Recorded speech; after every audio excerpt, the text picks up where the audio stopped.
Welcome back, ladies and gentlemen. You are still tuned into the Sustainability Summit 2022. I hope you still are engaging on our social media platforms and our online platform with our hashtag being Sus Week 2022. That is Sus Week 2022. Please add in your questions, your recommendations. We're more than willing to have a herein. Don't forget to also engage with our social media platform, or rather our virtual exhibition.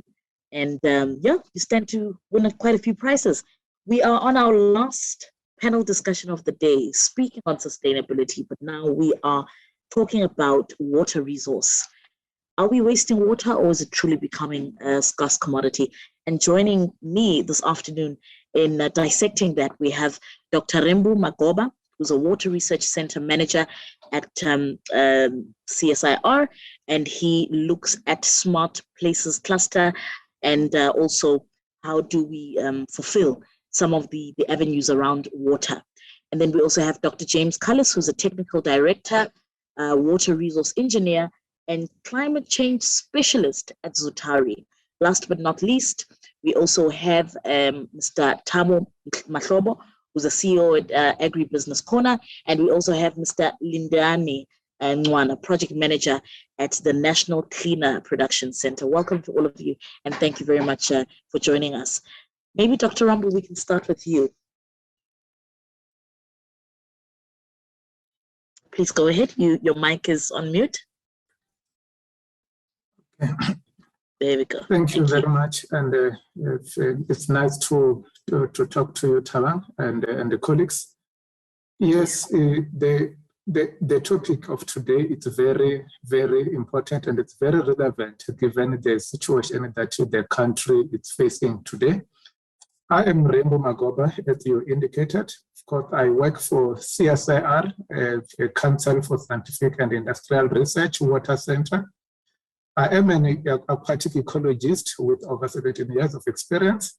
I've worked as an environmental consultant, and I've worked for Agricultural Research Council before. I've worked for the City of Cape Town as head for research and development before joining CSIR as a center manager, championing the development of fit-for-purpose technology and solution for various water challenges. And talking about water challenges, this includes water resource management and water quality challenges, and also rivers and wetlands protection. So it is very much important to understand that effective water resource management involved understanding of the all elements of water cycle from source to sink. And the water resource management is mainly constrained by poor infrastructure or investment, which includes the lack of critical technical expertise, water system monitoring and modeling, and also poor engagement among key stakeholders in the water sector. Thank you, Taban. Thank you very much. Thank you very much, Dr. Mahabo. Can we have Dr. James Cullis, please? Hi, James. Can you hear me? Okay, it's a little bit frozen. Mr. Lindani, can you step in, perhaps? Mr. Lindani, are you with us? Yes. Good day, everyone. My name is Lindan Ngwane. I'm the project manager for NCPC, which is the National Cleaner Production Center of South Africa. We are hosted by CSIR. We are a program of the Department of Trade and Industry. Our mandate is to support industry by assisting them in terms of reducing their environmental footprint. We do that through what we call implementation of resource efficiency. So within the NCPC, I'm the project manager. I'm managing the what we call industrial water efficient project. The aim of the project is to assist companies to reduce their water consumption and also improve water quality in terms of their effluent. We obviously look at 5 areas, but I'll quickly just mention one which I think is relevant for today. That where we are supporting industry to obviously implement water efficient strategies. Basically, we work across the 10 sectors of economy, from FMCG, chemicals, agro processing, right across. What we do, obviously, we come in to various industries. We try to really understand what their burning issues in terms of managing their water. We assist them through various means. We've got sector guide, we've got tools, we also do actual assessment, come on site to obviously basically just give them a snapshot of what is happening, what is it that they can improve on, and we also assist them with some of the implementation. That's all that I think I can mention so far. Thanks very much. Thank you very much, Mr. Mwane. Can we have Dr. James Cullis? Hi, Tabang. Yeah. So my name is James Cullis. I'm primarily a water resources engineer. I'm based at Sutari. And Sutari, we're one of the largest engineering consulting firms in South Africa, if not in Africa. And we've been active in the infrastructure space for almost 90 years now, with a big focus on developing sustainable infrastructure across Africa. And in fact, our mandate, we believe, is to co-create an engineered impact. So we recognize the real significant importance around infrastructure. I think one of the earlier speakers mentioned it, around infrastructure and its ability to address increasing risks and global risks, and water security is a major area of those.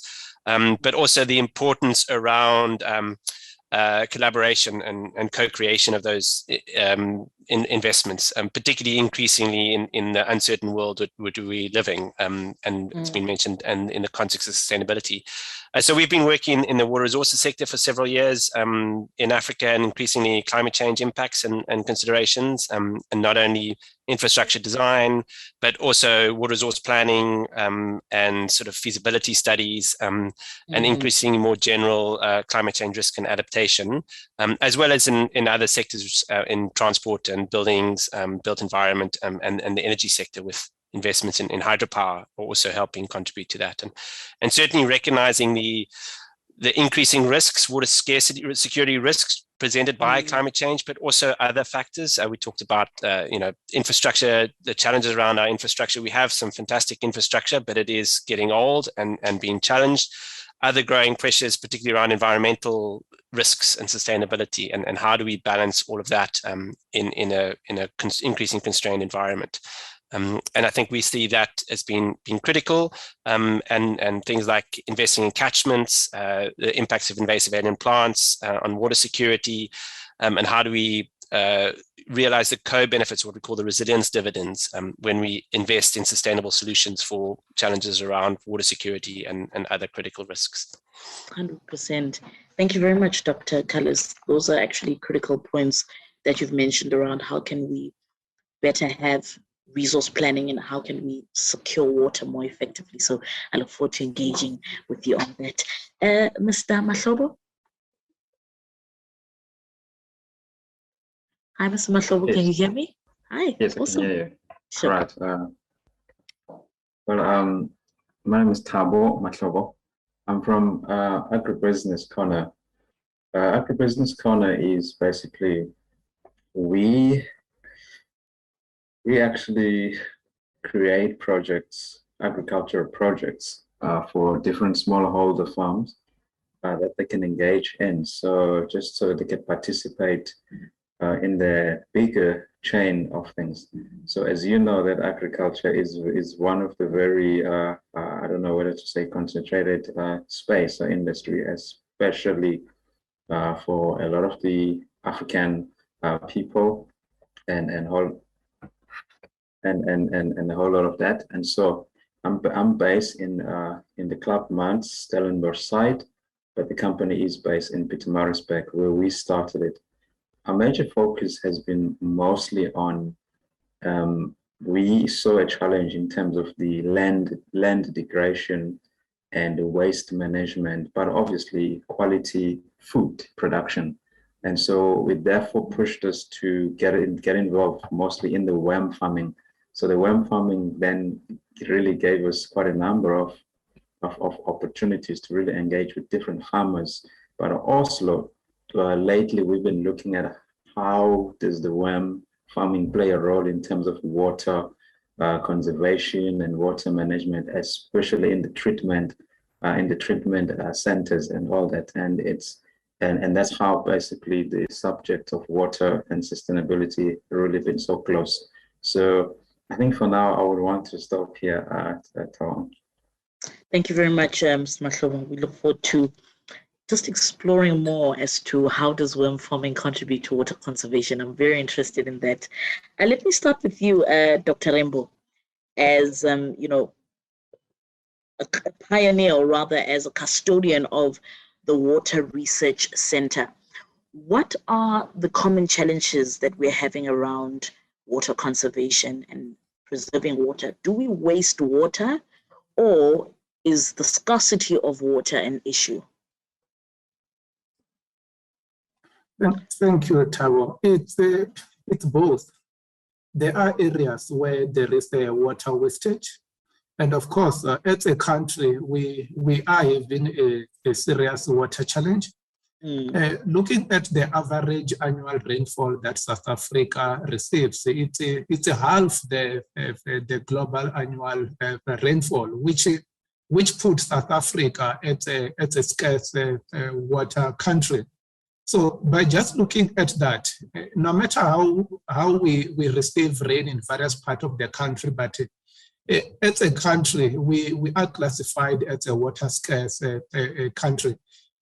This is something that our communities, find it very difficult to understand, especially during the years where they are receiving some sizable amount of rains. They feel that they've got platform to waste more water, whereas it's not how it's supposed to be. Some of the challenges that we are experiencing in South Africa is the dwindling water resources. The rivers are becoming smaller and smaller, and the wetlands are getting drier and drier due to human activities. You might recall that some of the rivers that you yourself, you saw them running very well when you grew up, but the size of these rivers, if you can have a look at them today, without even understanding what is actually happening, you will attest to it that the sizes of these rivers, it's reducing. There are so many things that contribute to that. The anthropogenic effect, the alien plants that are also invading the riparian vegetations of these rivers, and the other illegal activities like illegal dumping sites that are becoming more common in most of the water resources or near the water resources. All those things affect the surface rivers, and not only that, it also affects the groundwater quality without us knowing exactly what's going on. So there is also another dimension where there is a lack of rivers. There is a tendency of abstracting from the groundwater. So that leads to aquifer depletion, which is a serious challenge when it comes to groundwater. So aquifer depletion and also the contamination of groundwater with all those things that are a result of human activities. All these things are really aiding to the deteriorating water quality that we are experiencing in most parts of the country.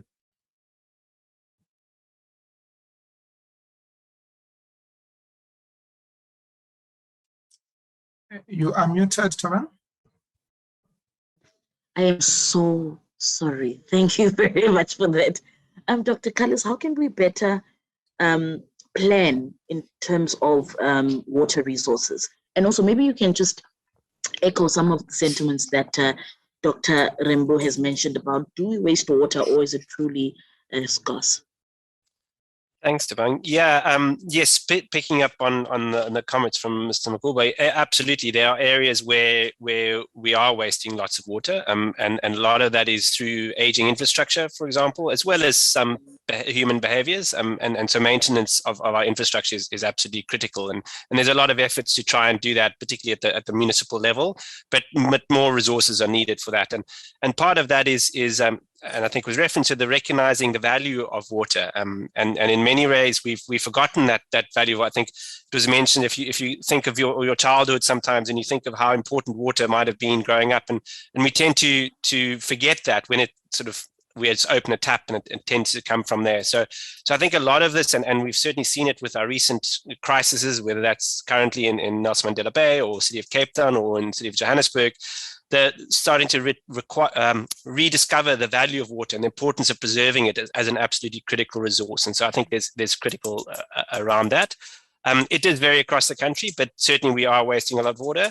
But we also need to recognize that how we manage demand is also part of the way we deal with a highly variable climate.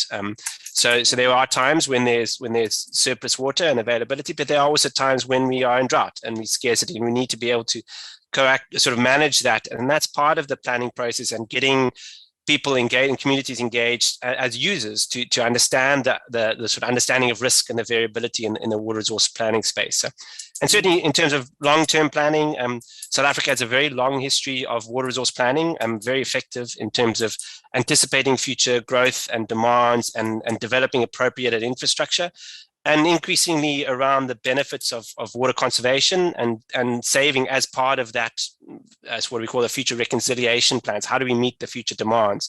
But we've also realized the importance of catchment. So a big focus on clearing invasive alien plants. And that's where a lot of water is lost, and also loss of other ecosystems like wetlands, which not only help us in soaking up water, but also provide a treatment component. They have other what we call ecosystem services. So those protections of those natural resources are absolutely critical, and we've lost that, and they are severely stressed by growth and development challenges we have across the country. And so we need to recognize that. And also just protecting, we are a dry country, but probably 80% of our water that we use only comes from a small part of the country, less than 20% in what we call our strategic water source areas. And those are typically our high catchment areas. And we really need to protect those. And then those come to our cities through a complex system. And we've got the city of Johannesburg sits in a continental divide. It should never have the economy it has if we weren't able to bring water from as far afield as Lesotho. But those systems are very complex and require, constant maintenance and management and planning and capacity to not only maintain those, but to operate them efficiently. And that's something that's a challenge where we need to also ensure that there's that sufficient operating, and comes with that is monitoring. We need to know what's happening in those systems, and we're losing our monitoring capacity globally. That's a challenge. Absolutely. I'd love to engage further on that, especially on our monitoring and evaluation systems. I think you are right. Perhaps not only just a loss, but they're not effective. We don't take it seriously, Yeah. And I think entities such as municipalities and government are really responsible for that. Maybe let's have Lindani, if you can come in here. The industrial water project that you have done under the center, how has it addressed the water crisis? Sorry, Tabang. On that one, really, we've really seen a good impact, because we deal directly with industry. And what we've seen for the last 5 years, or so, we've seen an uptake in terms of a lot of companies coming to the NCPC for assistance in terms of managing their water. And a lot of them have obviously gone through what you call implementation, because when we come into various organizations, obviously we come in there, we basically just help them, assist them to paint a picture for them to say, what is your as-is situation? Meaning we'll do an assessment, we'll point to them to say, these are your areas of focus. You have to focus on the particular areas that where there is potential savings. If the company follow through in terms of implementing, basically the way we do it, it typically will follow a low cost and no cost option, which is basically part of the recommendation. It will come to sometimes medium investment, sometimes to high investment, but always encourage companies to follow through to implement the recommendation that we are seeing. What we've seen for the last 5 years is that there is now a greater what you call conversion in terms of identify savings. Now companies are following through by implementing. That's where they can really get benefit by obviously implementing. So what we've seen, like I'm saying, we've seen in a tune of I would say 36 million rand in terms of water savings. That is basically actual saving for the last 5 years, which equates to over 1.9 million kiloliters of water, which is really quite encouraging. So when we do this kind of work, basically we use our own approach where we use a system approach.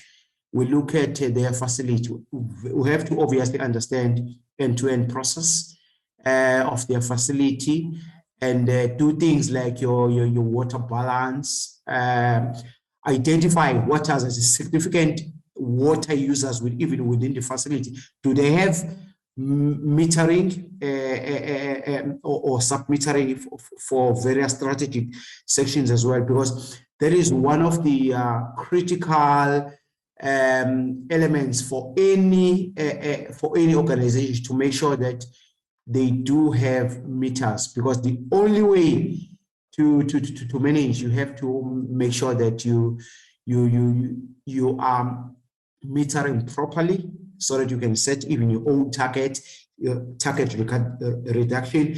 So we even develop things like tools as well as sector guide for industries so that they can do this implementation on their own. And we are seeing impact. Because I will say for the last 4 years or so, like what Rembo has said, we had things like now, I will say 7 out of the 9 provinces have been already declared drought-stricken areas in South Africa. And now for a lot of industries now, behavior have really improved, because it's no longer business as usual the way they've taken water in the past. It's now a different ball game altogether, because there's been imposed a restriction of 10 to 20% in some areas, where now even the behavior, water efficiency now has become the first fuel of companies to make sure that they're improving their sustainability, they're reducing their environmental footprint. So in any case, water efficient, similar to energy efficient, should be the first thing to be done before you even want to bring in, I would say, sophisticated technologies, but you have to start with that, because in what we are always seeing in organization, there are endless leaks. That's where are your low-hanging fruit, fixing your leaks on your water reticulation system. That is basically the first thing. That's what basically we are seeing. As a result, we even develop easy toolkits that the companies can use based on our experience that we had with industry.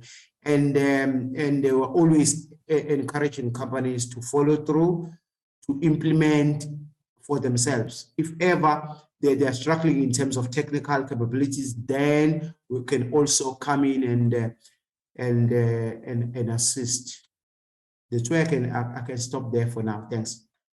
Thank you, Lindani. Thank you. Mr. Mahlobo, maybe you can come in here. You made a comment earlier on about how you've observed or how you've utilized worm farming as part of water conservation or water conservation strategy, if I may put it that way.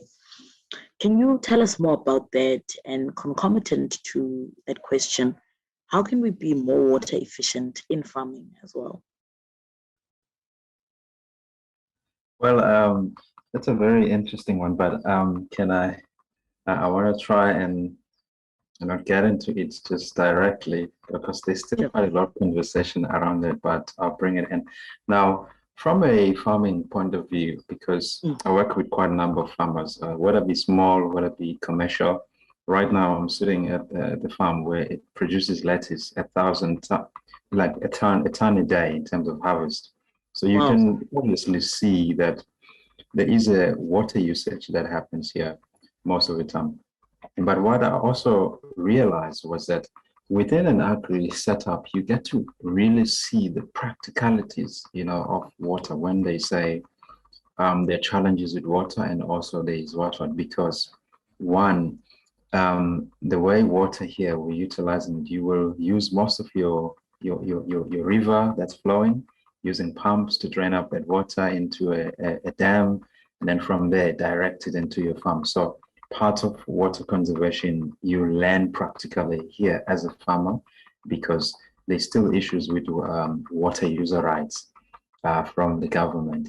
That's a big issue in terms of the user rights, especially for the agriculture.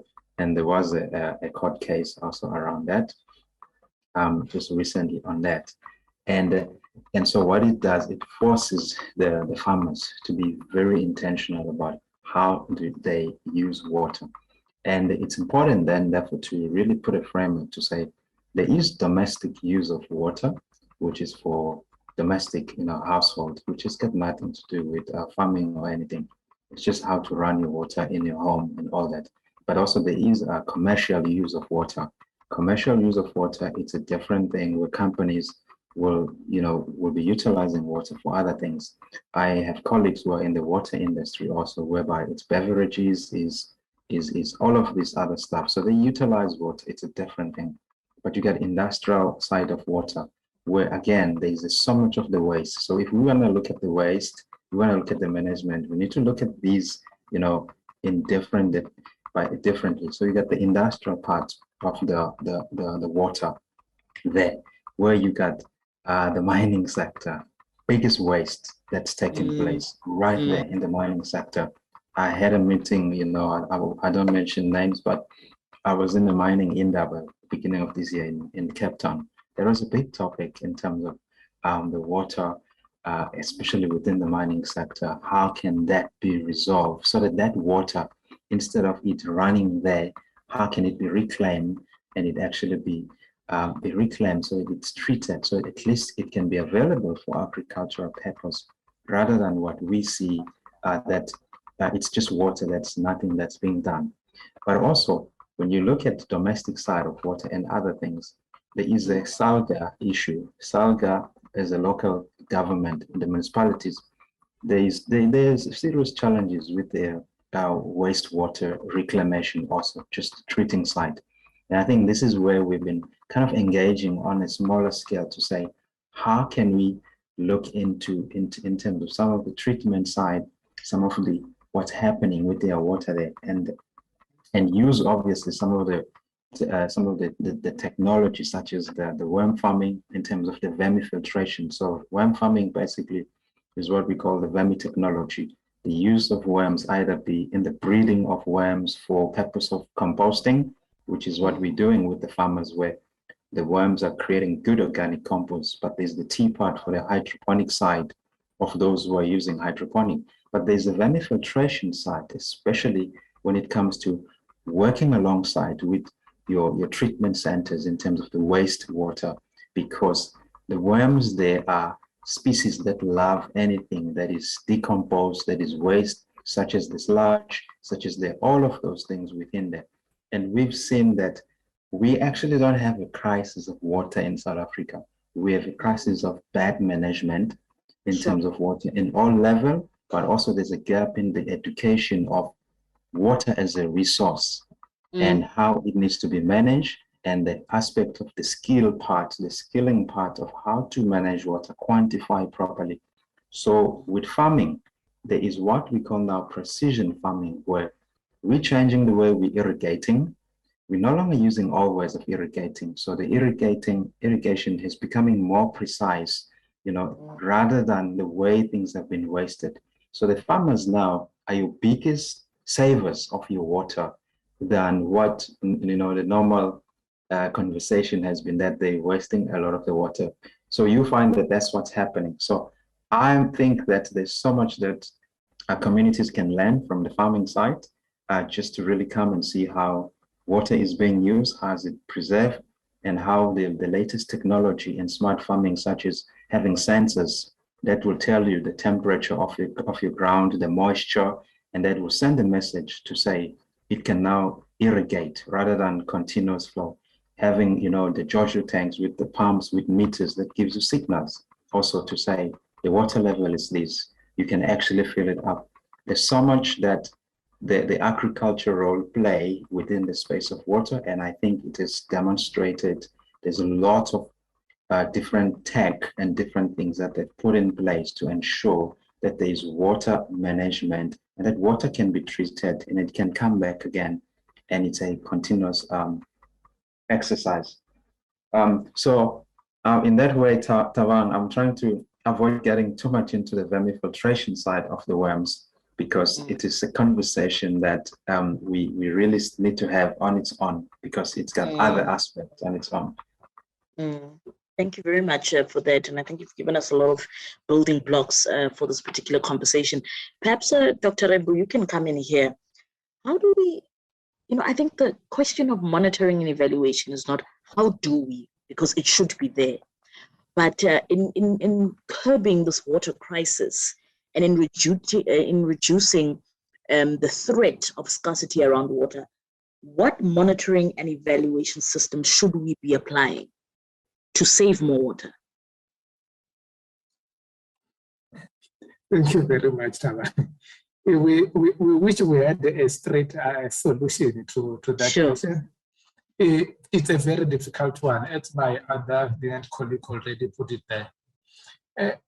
The systems can be there, but I think South Africa are very good in developing the procedures and the tools that can be applied to solve the problem. But where we lack, it's at the implementation part. So, I mean, the government has finalized what we call a National Infrastructure Plan 2050 or NIP 2050, which aims to identify the most critical immediate actions that are needed for sustained improvement in public infrastructure and also in the water sector. So that document was established in a way that it identified the critical areas and what needs to be done immediately. What are the quick wins that we can implement to solve the current challenges? So when you look at that document, it shows you that South Africans understand its own challenges and they understand what needs to be done, but we are not doing it. And the main reason why we are not doing it, it has got to do with the lack of implementers in the or support for the implementers, because you might have the implementers who are really willing to implement, but they are lacking the necessary investment that will allow them to implement. We are working in a country where we also have got a private sector that is also a very key stakeholder when it comes to water management. We've got the regulator with a Department of Water and Sanitation. They've got their own system and objectives of what is it that they wanted to achieve. And they've got the Department of Public Works, which is managing the infrastructure that support the water sector as well. So the engagement between the private sector, the Department of Water and Sanitation, and also looking at the agricultural fraternity, as you had my colleagues indicating that there is also a huge opportunity for saving in that area. So I would say the answer to the question that you are raising lies within the collaboration of various institutions, and have consolidated approach on how to solve South Africa's problem, because one institution alone is not going to solve these problems. We have got private sector which can also come in and develop the tools that can be applied in terms of monitoring and evaluations. But they are not the authority to ensure that that monitoring and evaluation is happening within the water space. DWS needs to lead that space, working with the water boards and the municipalities to ensure that that activity is happening. But you find that that bridge between the different organizations that needs to work together to solve this problem. So I will agree with my colleagues to say we really need strong leadership in terms of making sure that the systems and the tools and the technology that is currently available in the water sector is being utilized, because currently there are so many technologies that have been developed. That's been developed even by CSIR, that's been developed by the private sector. They are not being taken up by the industry to be implemented. We know they can work, we know they are very effective, but we are not finding a room to penetrate the market, where we need the national government to also come in and facilitate that technology uptake in the municipal level or in the water board space. So I think that's the main challenges that we are facing: the poor uptake of technology and the systems and the tools that are available for monitoring and evaluation purposes. Dr. Cullis, would you like to extend on that question around M&E? Yeah, thanks, absolutely. And I agree completely on that, and that there are lots of great tools and innovation out there, and there are many examples already in use in South Africa. Just for example, in the agricultural space, some of our farmers are some of the most water efficient in the world, and using things like satellite technology to improve the way they applicate, and they use a thing called Fruit Look. It's a technology that is available to farmers, and it helps them on a weekly basis to monitor their water use using satellites, and that's led to great improvements not only for water use but also other things like pest control and reduced use of fertilizers. So it's all this additional benefits you gain, sustainability benefits from that, and other things like we know. There's some of the irrigation schemes that are now operating sort of real-time operating systems, sort of near real-time systems that have, in the Sunday system, it's 20% savings around efficiencies, and that's using technology. But the challenge is it needs to be maintained. Those systems often they put in place, and then they kind of run out of. There's no incentive to keep them going, and they kind of sort of fall into disuse through lack of resources or support. But there are examples of those, or in the municipal sector. There's a lot of work, for example, using pressure reduction valves to manage pressure, to reduce leakage, to replace leakages.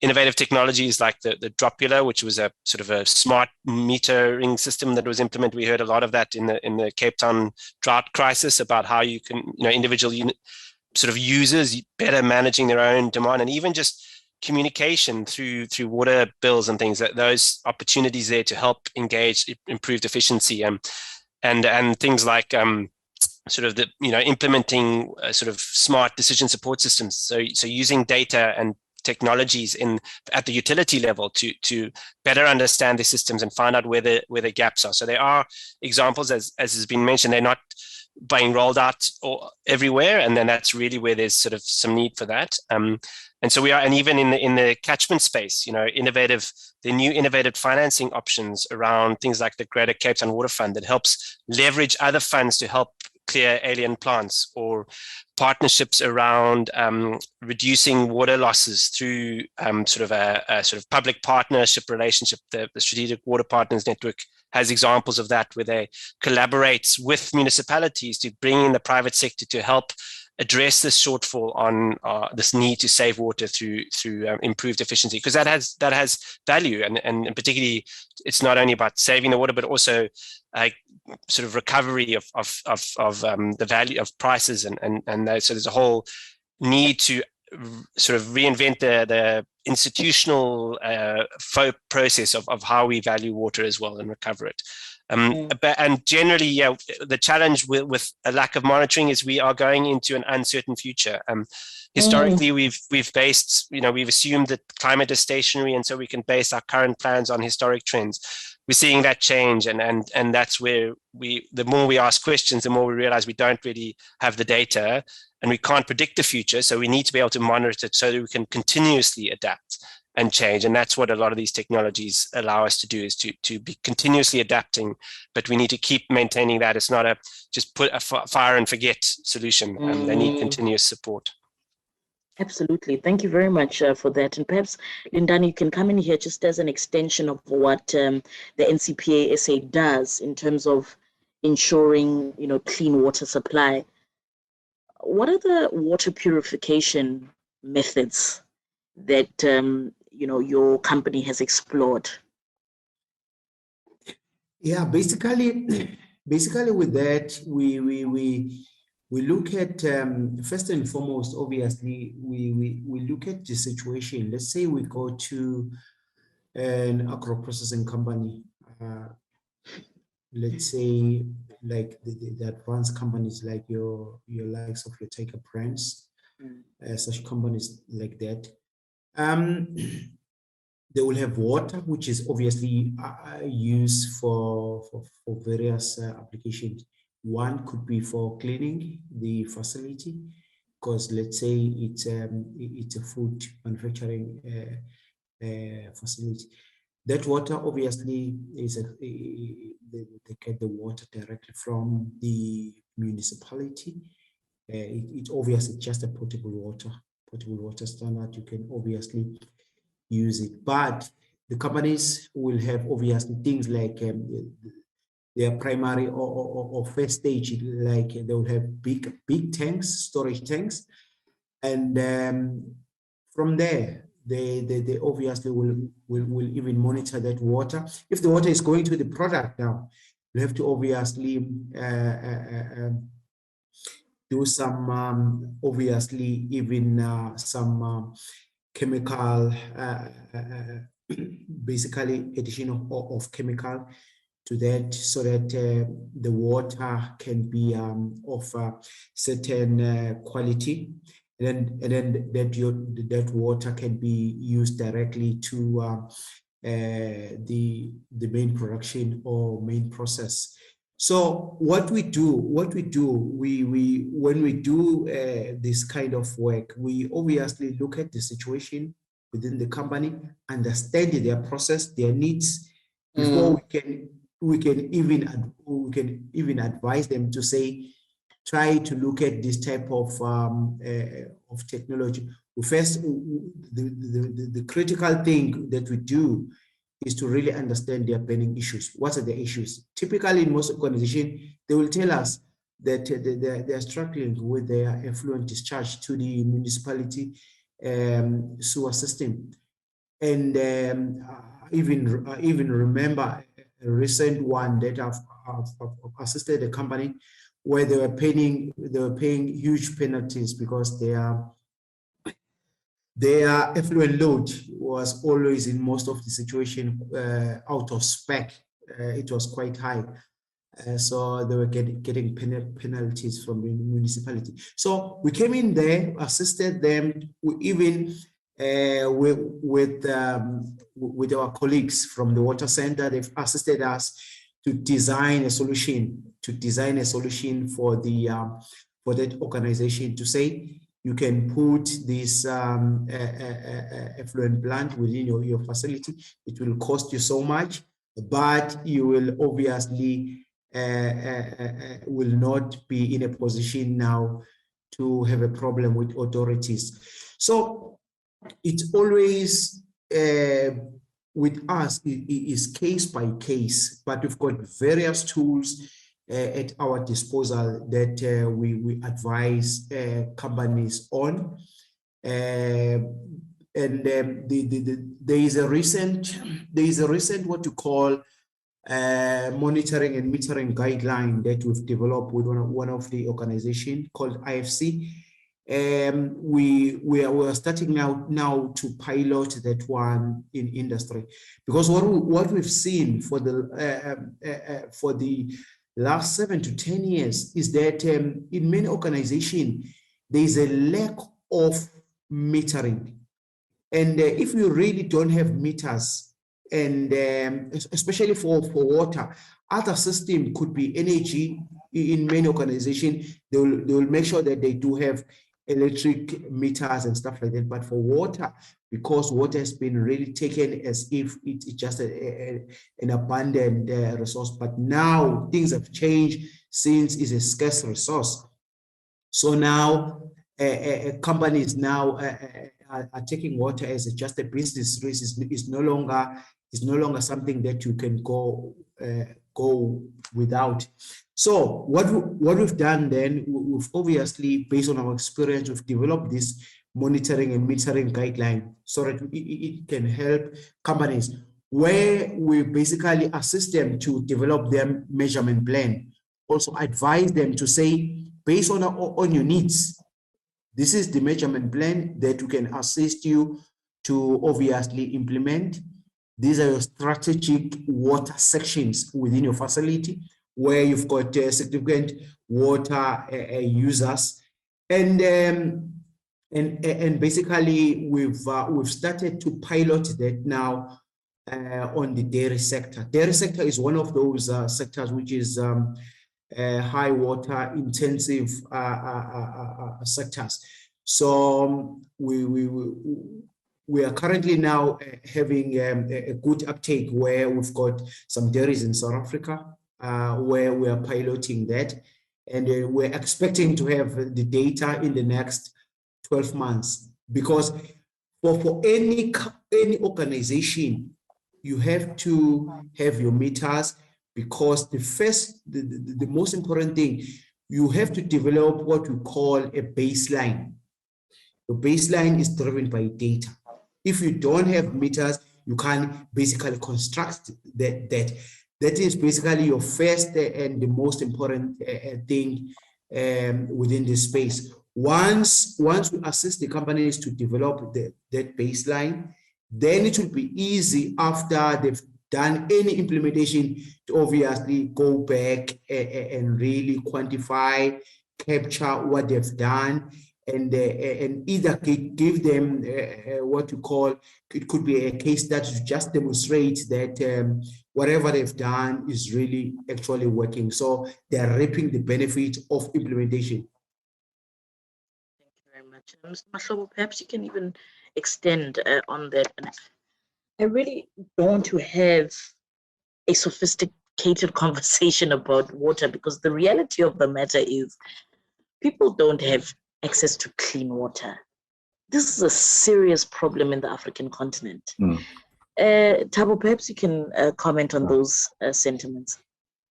Well, thanks, colleague, for just really the comments. I think there's been just so much learning also happening here, and just making it practical also, Tabang. Just people need clean water.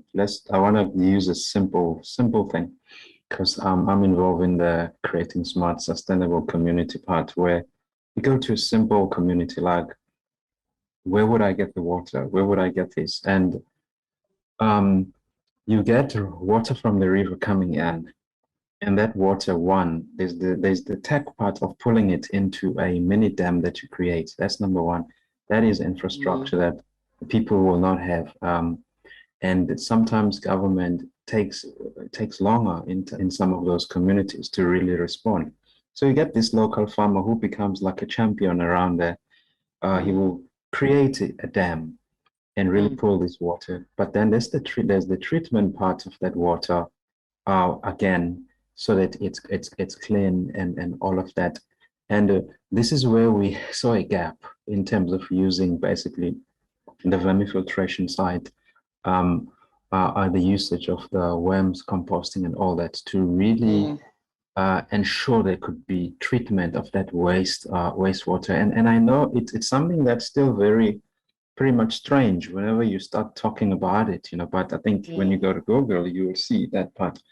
And these are some of the basic tech around that. But also, I saw that there's also just a basic education just around water in terms of at home. So being in the farm, we've been exposed to times where the water is not clean. So we have to apply just basic educational management of, oh, here's the water. What do I do with it? And how do I ensure that I can drink it? It's drinkable. But also, how do we ensure that we've got it, it's enough so that it's not there? And that's really been that part of, we have to, I think coming with Mr.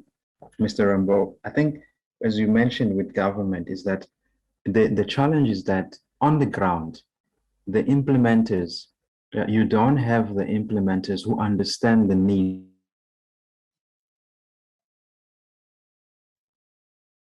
Mr. Mahlobo? Mr. Mahlobo, can you hear me? Okay. Whilst we try to have you back, perhaps Dr. Cullis, you can come in on that one regarding the water purification. And also just one more question there. There's a concept called desalination. Do you think that is viable and cost effective in, purifying water and also, not purifying, but cost saving essentially?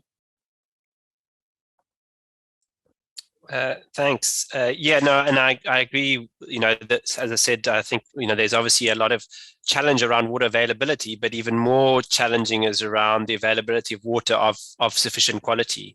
And that's so, and yes, one of the aspects of it is the technology required to treat that water, and that's certainly, there's a whole range of technologies applicable and very well developed in a formalized sort of technology space, but there are also more readily available or sort of lower tech solutions, and a lot of that is just recognizing the value that ecosystems have in terms of keeping our water clean. I mean, the greatest example is actually the city of New York in America, where they recognized that it was much cheaper to protect the water quality in their mountain catchments than to build a whole treatment plant. And so that enabled them to invest in protecting the sources of water, because it saved them costs on the treatment side. And that's definitely a sort of a philosophy that comes through when it comes looking at sort of the value of what we call ecological infrastructure and protecting catchments. So part of that is protecting catch to reduce that water quality stress. And we're seeing that's a big challenge. Our increasing our water quality risk is probably a greater risk than our water scarcity risk for various, mining is a great one. The challenges around development, particularly in sort of with informal areas growing and a lack of other service like solid waste management, as well as the basic water services. So there are many other aspects not water related that address that concern around water quality. And the technologies are there, but they often, require costs. They are technology. They need constant maintenance and management, which requires the right technical capacities. Often a challenge at particularly smaller scales and municipalities and smaller areas. So that is another, it speaks to our challenge around skills development. So there are options there.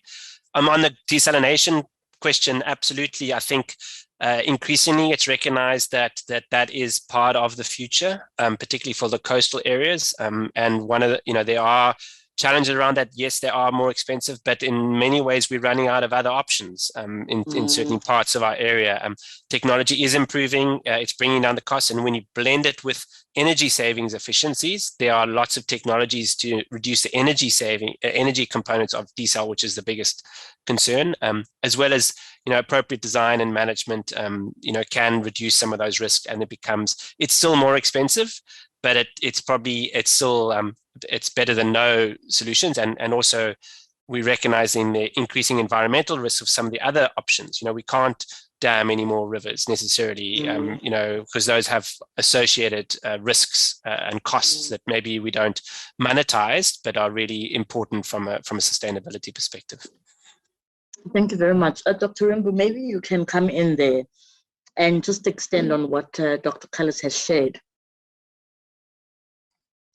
Yes, I concur with my colleague here. The issue of desalination has been considered in especially in the coastal regions when they are experiencing drought period.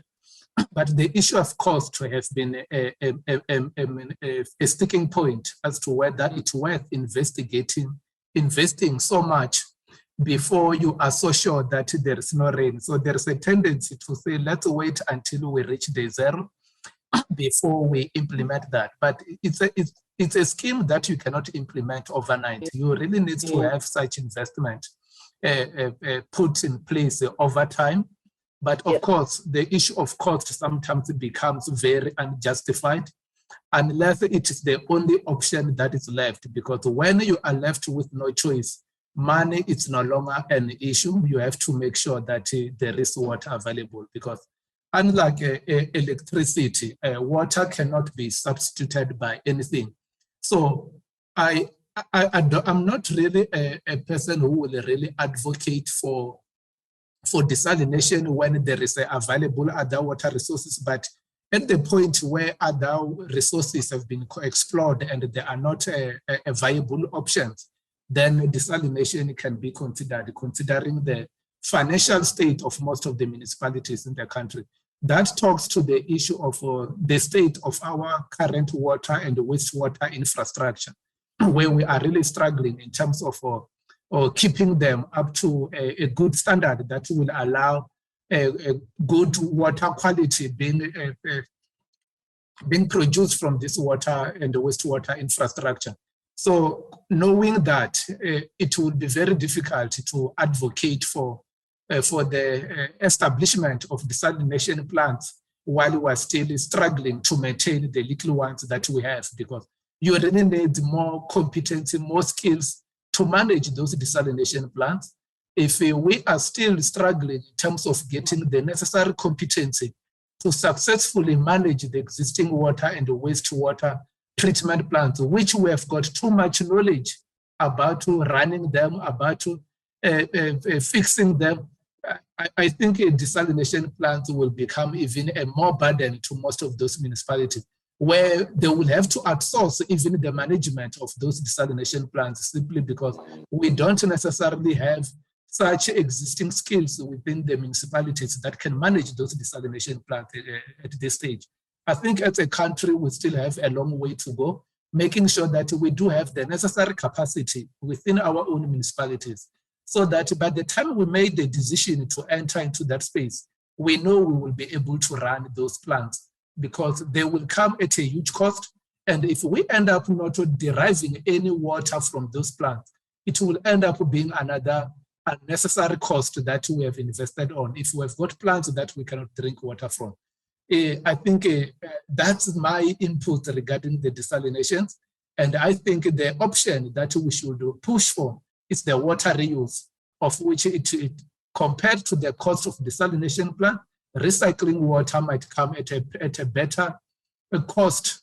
And we do have the necessary capacity in the country where we can implement that. But we have got a challenge regarding the acceptance of such water reuse, because some people are of the opinion that direct reuse should be limited to industrial and agricultural purposes.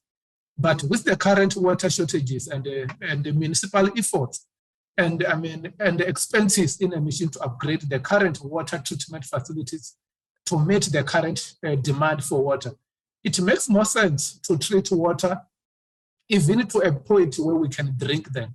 But we are currently not doing enough as a country to promote water reuse. And hence, some of the municipalities that have considered that, like Ethekwini and the city of Cape Town, they couldn't succeed because there was no proper engagement with the community to make them accept that option. Of course, we are now left with the desalination, of which we hope the community will accept desalination better than water reuse. But I am of the view that desalination will cost the country too much. And in terms of us managing it, I don't think we are ready as a municipalities and the government to manage such a complex desalination plant. Critical. Thank you so much for that. Mr. Mahlobo, sorry, we got disconnected there. Let's have you back before our closing remarks. Well, thank you very much. I just want to say I agree with my colleague who just spoke now. I don't think that South Africa really should even be considering the desalination part. Really looking at the different areas whereby there is water, but there's just either not proper management, not proper conservation, and also obviously just the mining sector on its own. There's so much water there. If we talk about Johannesburg, I used to sit on that building, the Standard Bank building, where they had to move people away because there's a lot of water coming out of those shafts. So there's quite a number of water. The issue is that water needs to be redirected into some sort of a particular purpose. That's something that is very important. Even just on the local municipality, the wastewater aspect also, there has to be. We have to master that, and really be efficient on it.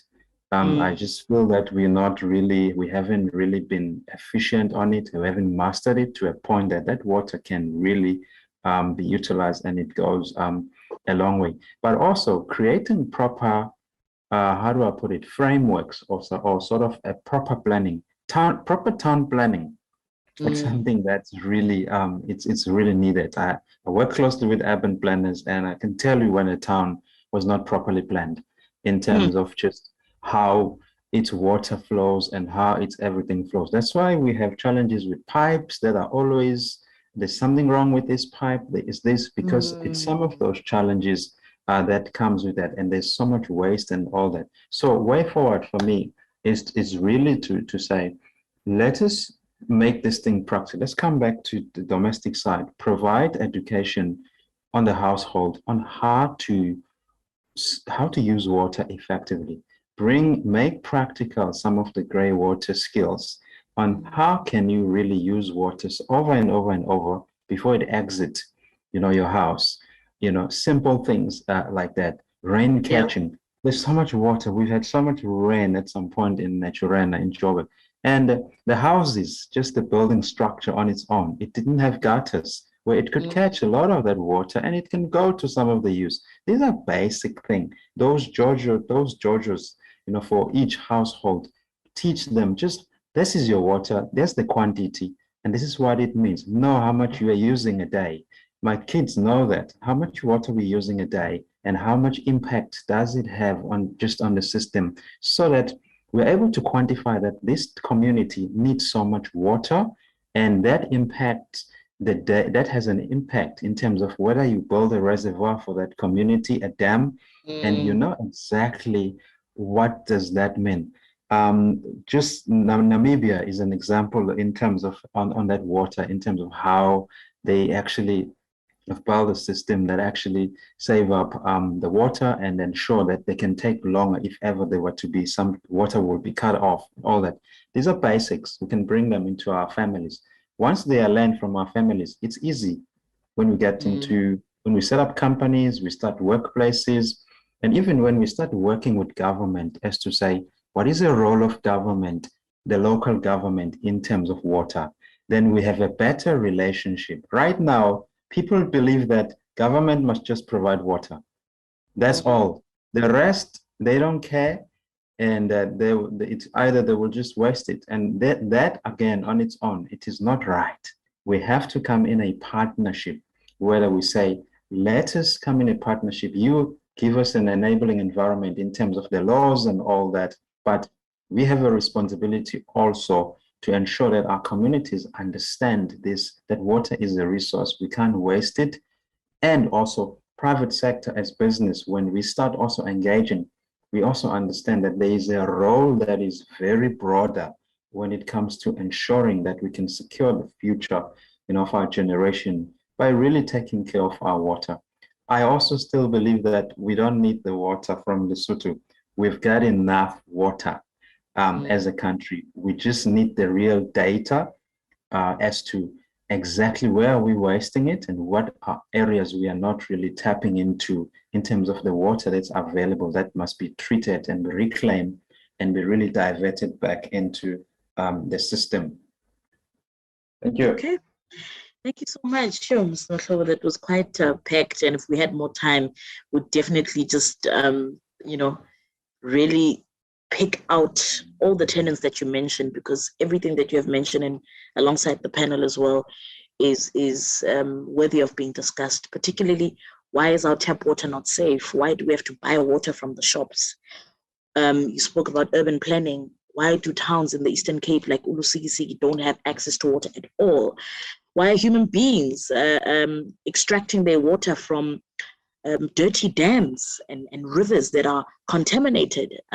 So clean water is critical to our well-being as humanity. And I thank you very much to all of you for bringing light to that conversation. May I then ask that you do your closing remarks, please? I will start with Dr. James Cullis, and then Dr. Rembo, please do, and Lindani, and then Thabo as well. Dr. James? Yeah, thanks for that. And thanks everybody for the panel discussion. It's been really interesting. And I think it's a topic that needs more conversation and discussions, and we're seeing crisis and it's happening, but in a reactive process, and so it's great to be more proactive. And I think somebody mentioned that need for that proactive thinking and foreseeing what's coming down the line and planning according to that. And urban planning as well as water planning, absolutely. And I think a lot of it comes back to recognizing, returning to the values of water and recognizing how important and precious it is, and why it's so important to manage it and conserve it and reuse it and value what we have. And that's not only for us as individuals, but also organized government agencies, organizations, and individual businesses to recognize that this is a precious resource. It's we as all South Africans are custodians of the resource. It all belongs to all of us, so we must all cherish it and manage it and look after that resource and the catchments that provide it, and the systems that are necessary to manage that, and ensure we can have safe drinking water, and that for everybody. And that's critical to not only life, but also social and economic growth and development and livelihoods. Absolutely. Thank you very much. That was Dr. James Cullis, Technical Director and Water Resource Engineer at Sutari. Thank you very much for your time. Dr. Rembu? Thank you very much, Tabang. I am also in agreement with my colleague. I think we can do more to protect our natural resources. Both groundwater, surface water, and also promotion of water reuse to ensure sustainable water resources.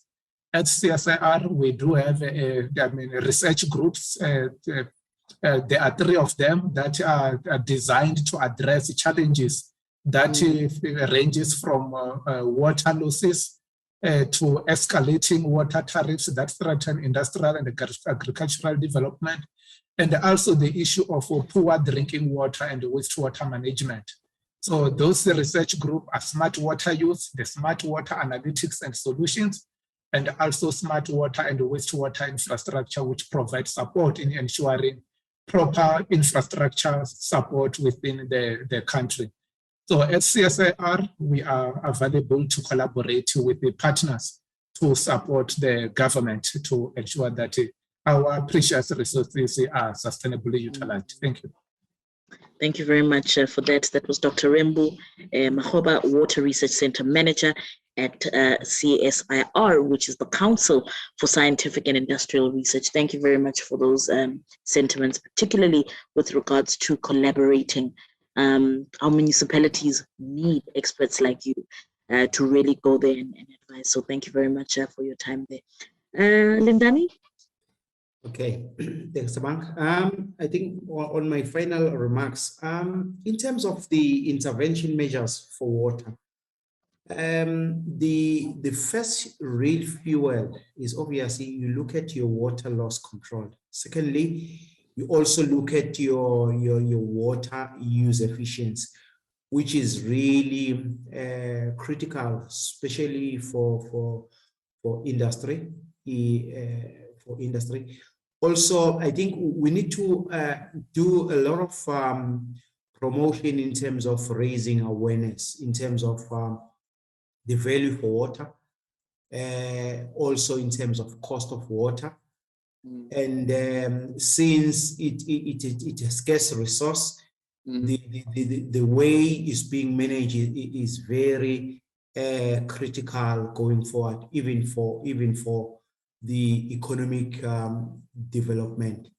And I think industry has got a big role to play, specifically since they are in most situations they are polluters in terms of their effluent discharge.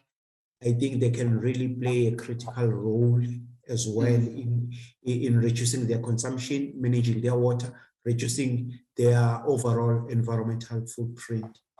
Thanks. Thank you very much for that. That was Mr. Lindani Ngwane, Project Manager at NCPA. Say thank you very much for your time. Mr. Mahlobo? Well, thank you very much for this wonderful discussion and conversation. I do wish that we actually could have more time to really go into so many of these subjects. My last remarks are basically, let's just keep it simple with basically, this is what I tell my children even at home, everywhere. Reduce water usage. If you can reduce your water usage, do that. Find ways to do that. One, it's costly. You know, if you increase it, one, it's costly. You need to know quite exactly how much it costs you to a point whereby, let me just make a silly joke, point whereby just one flush for toilet, how many liters go there? With the old bucket, it's actually 20 liters, if not more than that goes. So you just gotta know how many liters you're using. So if you could reduce, find a way to reduce. And that's one. And I think the second part is that reuse. So if you could reuse the water over and over after it comes out of a machine, reuse it for your garden, reuse it for your something. Find a way to do that so that you don't have to open a hose pipe to do something that could have been done with that water. It's just basic. And recycle. So the recycling part for domestic in the household. So that's where we find an opportunity for you to really use the worm farming, the worm part of it. But also it's a general principle that the municipality will also have to recycle the water and send it back again into the system, you know, in any manner.